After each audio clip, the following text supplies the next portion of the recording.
नौकरानी एक घर के लिए कितनी जरूरी होती है, आइए देखते हैं। अरे बहू, ये देख, सारा साबुन बर्तन में रह गया। ये नौकरानी कोई काम नहीं करती, गंदा काम करके चली जाती है और ढेर सारा पैसा ले जाती है। अरे मम्मी जी, उसने तो साफ किया ही था। मेरे ही हाथ से इस ग्लास में सर्फ गिर गया था। अरे बस कर झूठी, उसे बचाने के लिए सारी जुगत लगा ले, लेकिन मैं तो इसे निकाल कर ही रहूंगी। हमारे जमाने में ना कोई नौकरानी थी और ना ही ये चिकने बर्तन। चूल्हे के जले बर्तनों को राख रगड़ कर साफ किया करती थी मैं। अरे माँ जी, मैं कहाँ बचा रही हूँ उसे। और वैसे भी आजकल नौकरानी जरूरत नहीं, स्टेटस सिंबल बन गया है। अब आप बताओ, मैं मुन्ना को नीचे घुमाने ले जाऊं तो लोगों से क्या बोलूं? झाड़ू पोछा खुद लगा रही हूँ। लोग सीधा यही पूछते हैं कि कौन सी नौकरानी काम कर रही है तेरे घर पर।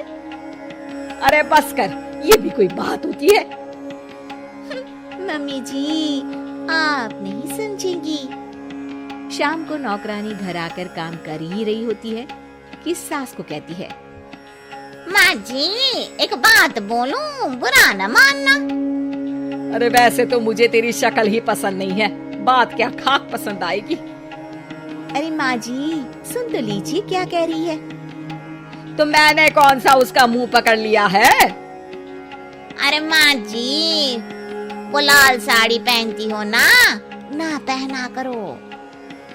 सास का गुस्सा अब तो 7वें आसमान पर होता है। अरे वाह जी वाह, क्यों ना पहना करूं? और तू होती कौन है ये बताने वाली कि मैं क्या पहनूं क्या ना पहनूं? अरे माँ जी, पूरी बात तो सुन लो, वो बोलना क्या चाह रही है। अरे बुरा न मानो आंटी जी। अरे कौन है आंटी? अपनी उम्र देखी है तूने? 2-4 साल ही छोटी होगी मुझसे और मुझे आंटी बोल रही है। बहू सर पर हाथ रख लेती है। अरे अच्छी खासी उम्र दराज हो और आंटी ना बोलूं? मैं तुम्हारी बहू से भी 4 साल छोटी हूँ।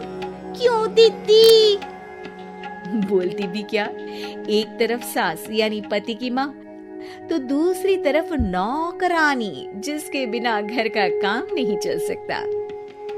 वो दरअसल माँ जी की शादी में बहुत जल्दी हो गई थी ना।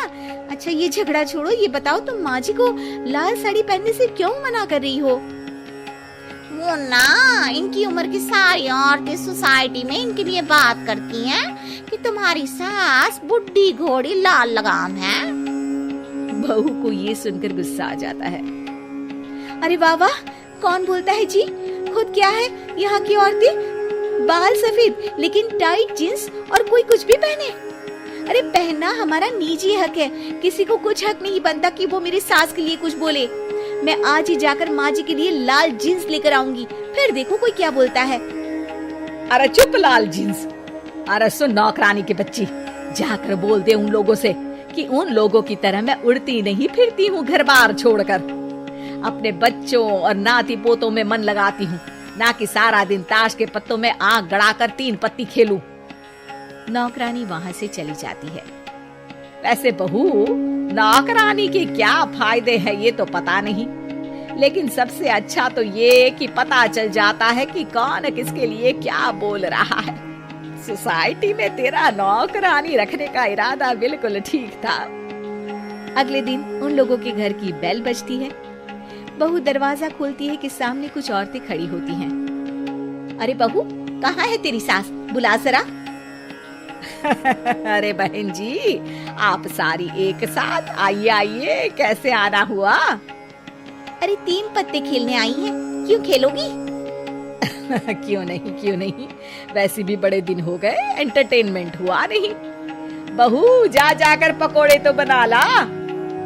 अरे बस करिए, आगे कुछ पीछे कुछ। वैसे तो कहती है कि परिवार पर ध्यान देती है, हमारी तरह 3 पत्तियां नहीं खेलती। हमने कौन सा परिवार छोड़ दिया? सास सक पका जाती है। अब ये किसने कहा? मैं तो कहती हूँ कि मैं भी थोड़ा बाहर निकलूं। आपने ही तो कमला नौकरानी से ये सारी बात की थी। सास और बहू को अब सारी कहानी समझ आ जाती है कि सोसाइटी की औरतें क्यों भड़क रही हैं।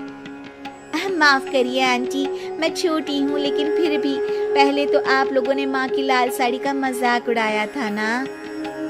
हाँ हाँ उड़ाया था, लेकिन उससे पहले तो तुम लोगों ने हमारी जीन्स के बारे में बात की थी। अरे क्यों ना पहने हम जीन्स, तुम्हारे पैसों की थोड़ी ना है। सास और बहू सर पकड़कर बैठ जाती है। देखा बहू, ये खेल कर गई तेरी नौकरानी, यहाँ की बात वहाँ तो वहाँ की बात यहाँ। दोनों किसी तरह औरतों को समझा बुझाकर घर भेजती है और कसम खाती है कि नौकरानी को नौकरानी ही रहने देंगी।